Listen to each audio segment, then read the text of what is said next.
Hi friends, welcome to cooking with Jyothi Tamil. இன்னைக்கு நம்ம பார்க்க போறது ஒரு சிம்பிளான ரெசிபி தான் பார்க்க போறோம்.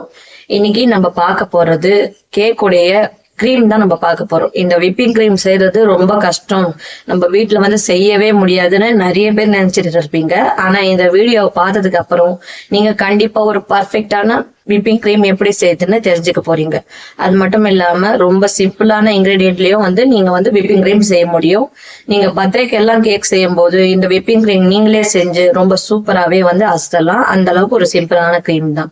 ஆல்ரெடி நம்ம சேனல்ல கேக் ரெசிபி எல்லாம் போட்டிருக்கேன், மறக்காம அதையும் செக் பண்ணி பாருங்க. இந்த விப்பிங் கிரீம் வீடியோவும் பாருங்க, ரெண்டுமே உங்களுக்கு ரொம்பவே பிடிச்சிருக்கும். இப்ப நம்ம வீடியோக்குள்ள போகலாம். வீடியோக்குள்ள போறதுக்கு முன்னாடி நம்ம சேனலுக்கு ஃபர்ஸ்ட் டைம்னா சப்ஸ்கிரைப் பண்ணிக்கோங்க, பக்கத்துல இருக்கிற பெல் பட்டனையும் அழுத்திக்கோங்க. அப்பதான் நான் போடுற வீடியோஸ் எல்லாமே நீங்க மிஸ் பண்ணாம பார்க்க முடியும். இந்த வீடியோ ரொம்ப ரொம்ப பிடிச்சதுன்னா ஒரு லைக் கொடுத்துட்டு மற்றவங்களுக்கும் ஷேர் பண்ணுங்க, அவங்களுக்கும் ரொம்பவே யூஸ்ஃபுல்லாவே இருக்கும். இப்போ வாங்க வீடியோக்குள்ள போகலாம். இப்போ நம்ம கேக் விப்பிங் கிரீம் செய்யறதுக்கு முதல்ல நம்ம ஒரு பாத்திரத்தை எடுத்து வச்சுக்கலாம். அதில் 1.5 கப் அளவுக்கு சர்க்கரையை சேர்த்துக்கலாம். 1/4 கப் அளவுக்கு தண்ணி சேர்த்துக்கோங்க. இப்போ இதை நம்ம அடுப்பு மேலே வச்சுட்டு சர்க்கரை கரையிற வரைக்கும் நம்ம வந்து வெயிட் பண்ணலாம். இப்போ பாருங்கள், சர்க்கரை நல்லா கரைஞ்சிடுச்சு, நல்லா கொதிக்குதுன்னு பாருங்கள். இந்த ஸ்டேஜில் நம்ம கையில் கொஞ்சம் வந்து தொட்டு பார்க்கலாம். நல்லா வந்து பிசுபிசுப்பு தன்மையாக இருக்கணும். அந்த பதத்துக்கு நம்ம ஸ்டவ்வை வந்து ஆஃப் பண்ணிடலாம். ஒரு கம்பி பதம் 1.5 கம்பி பதம் அதெல்லாம் தேவை கிடையாது. இந்த மாதிரி நம்ம கையில் வந்து தொட்டு பார்த்தா சர்க்கரை கரைஞ்சிட்டு நல்லா வந்து பிசுக்கு தன்மையாக இருக்கணும். இப்போ இதை அப்படியே ஒரு ஓரமாக எடுத்து வச்சுக்கலாம். இப்போ நம்ம வேறொரு பாத்திரத்தை எடுத்து வச்சுக்கலாம். அதில் 5 முட்டையை சேர்த்துருக்கேன். இப்போ சேர்த்துட்டு இப்போ நம்ம இதை வந்து பீட்டரை வச்சுட்டு நல்லா வந்து இந்த முட்டையை வந்து நல்லா வந்து பீட் பண்ணி எடுத்துக்கணும். முதல்ல நம்ம ஒரு 2 நிமிஷத்துக்கு இதை வந்து நல்லா வந்து பீட் பண்ணி எடுத்துக்கலாம். முட்டை வந்து நல்லா வந்து நுரையாக வரணும். அப்போ தான் வந்து நம்ம வந்து பீட்டரை வந்து ஆஃப் பண்ணிடணும். இப்போ ஒரு 2 நிமிஷத்துக்கு நல்லா வந்து மீடியம் ஸ்லோவிலே வச்சு நல்லா அடித்து எடுத்துக்கலாம். இப்போ செஞ்சு வச்சுருக்க சுகர் சிரப்பை நம்ம அதில் கொஞ்சம் கொஞ்சமாக சேர்த்து மறுபடியும் வந்து நல்லா வந்து பீட் பண்ணி எடுத்துக்கலாம். சுகர் சிரப் வந்து நம்ம வந்து முட்டையில் ஊற்றும் போது நல்லா சூடாக இருக்கணும். கொஞ்சம் கூட வந்து ஆறி போகவே கூடாது. அந்த சூட்லேயே வந்து அந்த முட்டையும் நல்லா வெந்து நல்லா வந்து ஒரு க்ரீம் மாதிரி வரும். இப்போ ஒரு 5 நிமிஷத்துக்கு இதை நம்ம வந்து நல்லா வந்து அடித்து எடுத்துக்கலாம். இப்போ பார்த்தாலே உங்களுக்கு டிஃப்ரெண்ட் தெரியும். முதல்ல விட பாருங்கள், இப்போ நல்லா வந்து நுரையாக வருதுன்னு. இப்போ நம்ம கொஞ்சம் கொஞ்சமாக சேர்த்து அதை வந்து நல்லா வந்து அடித்து எடுத்துக்கலாம். இப்போ நான் எல்லா சுகர் சிரப்புமே சேர்த்துடுறேன். சேர்த்துட்டு ஒரு 2 நிமிஷத்துக்கு நல்லா வந்து கைவிடாமல் வந்து கொஞ்சம் ஹை ஃப்ளேம்லேயே வச்சு நல்லா அடிச்சுக்கோங்க. இப்போ உங்களுக்கு பார்க்கும்போதே தெரியும், நல்ல வெள்ளை வெள்ளையர்னு நல்லா ஸ்மூத்தாக க்ரீம் மாதிரி வருதுன்னு பாருங்கள்.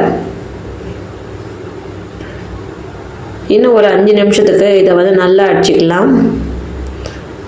இப்போ உங்களுக்கு இந்த மாதிரி பீட்டர் வந்து எடுத்தாலே தெரியும் எந்த அளவுக்கு வந்து திக்னஸாக இருக்குன்னு. இப்போ இந்த ஸ்டேஜில் நம்ம பீட்டரை வந்து ஆஃப் பண்ணிவிட்டு 1 டேபிள் ஸ்பூன் வெனிலா எசன்ஸ் சேர்த்துக்கலாம். 1 டேபிள் ஸ்பூன் வினிகரையும் சேர்த்துக்கலாம். உங்கள்கிட்ட ஆப்பிள் சிதர் வினிகர் இருந்தாலும் பரவாயில்ல, இல்லைன்னா வேறு ஏதாவது வினிகர் இருந்தாலும் வந்து நீங்கள் வந்து சேர்த்துக்கலாம். இப்போ பார்த்தாலே உங்களுக்கு தெரியும் பாருங்கள், நல்லா வந்து க்ரீமியாக இருக்குதுன்னு. நம்ம முதல்ல பார்க்கும்போது நல்லா வந்து நுரையாக இருந்தது. இப்போ பார்க்கும்போது பாருங்கள் நல்லா வந்து அடர்த்தியாக வந்து க்ரீம் மாதிரி வருதுன்னு பாருங்கள். இப்போ இது கொஞ்சம் கொஞ்சமாக வந்து ஸ்டேஜுக்கு வருது. ரொம்ப ஸ்மூத்தான கேக் வந்து நம்ம ரொம்ப ஈஸியாகவே வீட்டில் செஞ்சிடலாம். நீங்களே கேக் செஞ்சுட்டு நீங்களும் விப்பிங் க்ரீமையும் செஞ்சுட்டு அந்த கேக் வந்து நல்லா வந்து அழகாக டெக்கரேஷன் பண்ணிடலாம். இப்போ பாருங்கள், முன்னாடி விட வந்து நல்லா நுரையாக பொங்கி வருதுன்னு. முன்னாடி வந்து நம்ம வந்து பீட் பண்ணும்போது கொஞ்சம் வந்து திக்காக தண்ணியாக இருக்கிற மாதிரி இருக்கும். இப்போ பார்த்தீங்கன்னா நல்லா வந்து பொசுன்னு வரும், நல்லா வந்து வெயிட்டாகவும் இருக்கும். இப்போ பார்த்தீங்கனாலே உங்களுக்கு தெரியும் நல்லா வந்து திக்காக மாறிக்கிட்டே இருக்குன்னு பாருங்கள். இப்போ ஒரு 2 நிமிஷத்துக்கு மட்டும் இதை வந்து நல்லா வந்து பீட் பண்ணி எடுத்துக்கலாம். இப்போ அவ்வளவுதான், நம்ம சூப்பரான விப்பிங் க்ரீம் ரெடி ஆகிடுச்சுன்னு பாருங்கள். இப்போ ஸ்பேச்சுலாவில் நீங்கள் எடுக்கும் போதே உங்களுக்கு தெரியும் கீழே வந்து லேட்டாக தான் விழும். அந்த பாத்திரத்தை ஒரு 2 வாட்டி வந்து நீங்கள் கவுத்து பாருங்கள். அப்போ கூட வந்து இந்த க்ரீம் வந்து வெளியில் வந்து விழவே செய்யாது. இப்போ நான் வந்து இந்த மாதிரி வந்து பாத்திரத்தை வந்து 2 வாட்டி வந்து கவுத்து எடுக்கிறேன்னு பாருங்கள்.